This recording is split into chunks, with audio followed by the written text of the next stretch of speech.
This is ZNS Total Sports, brought to you by 4th Terrace Diagnostic Center.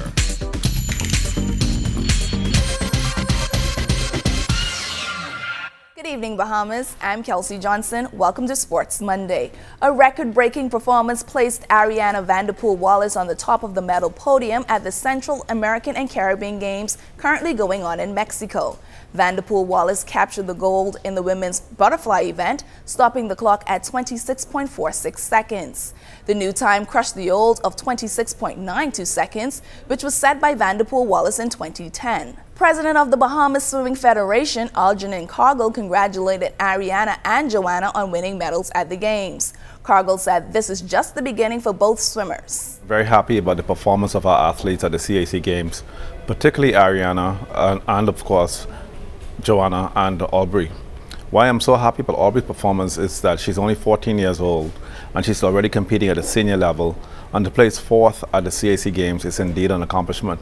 She is by far the most outstanding breaststroker in her age group in the Caribbean, and she's proven that insofar as that she's made the finals, and she was the only Caribbean athlete to actually place in the top 5 in Veracruz. Yesterday was All-Star Day in the New Providence Volleyball Association and the midway point in the season. Teams will now start jockeying for playoff positions. Our Julian Gibson spoke to head coach Jason Sanders about how the Central Gas Panthers plan to move forward. I think it's been going pretty well. We had an opportunity in this season to be 6-1. We lost 2 games that I thought we should have won.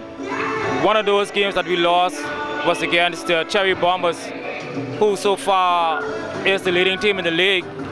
And for the young girls, 7 of whom are still in high school, to play at that level, I think bodes well for the program. But overall, in spite of that, in those 2 losses, I think the girls are doing very well. Going forward, how do you expect the rest of the season to be? Well, actually, I think we are going to make the play. As a matter of fact, I know we are going to make the playoffs. Hopefully by then, the girls would mature a little bit more into their game. Mentally, they're there. There are some physical things that we need to work on. We have been doing that. And hopefully, as the season goes on, those things will come to the fore. The Panthers have only 2 losses so far this season. Everything is coming together just in time for the postseason. Coach Jason Sanders, he would like nothing more than to knock off 2 of the big teams in the ladies division. For me, we have done it before. I expect for them to be there. The young girls, they work hard, they practice smart, and that's a good thing. They know the game well. They know all of the nuances of the game, and so I expect for them to make it to the playoff. Now, what will do well for us is for us to knock over one of those 2 top teams like the Vixens or Cherry Bombers. That will be, like a feather in my cap. Reporting for ZNS Total Sports, I am Julian Gibson. 39 years after winning the WBC light middleweight title of the world, Bahamian great boxer Elijah Obed sat down and spoke to our Charles Fisher about life after boxing. We're here with Everett Ferguson, better known as Elijah Obed. Elijah, thanks for granting us this interview. First of all, tell us, how have you been doing? I'm doing all right. Only one thing, I haven't been working. I'm still living. I thank the Lord.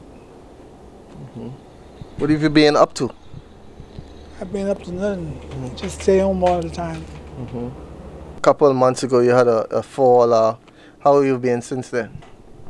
Well, I've been all right. You still get around to watch the amateurs or the professional boxers? No, I don't go to watch boxing anymore. I stay home. Why, you don't like to see it no more? Well, ain't nothing good happening, so I don't go out. We'll have much more on Elijah Obed throughout the week. For ZNS Total Sports, I'm Charles Fisher. That's a wrap on sports. I'm Kelsey Johnson.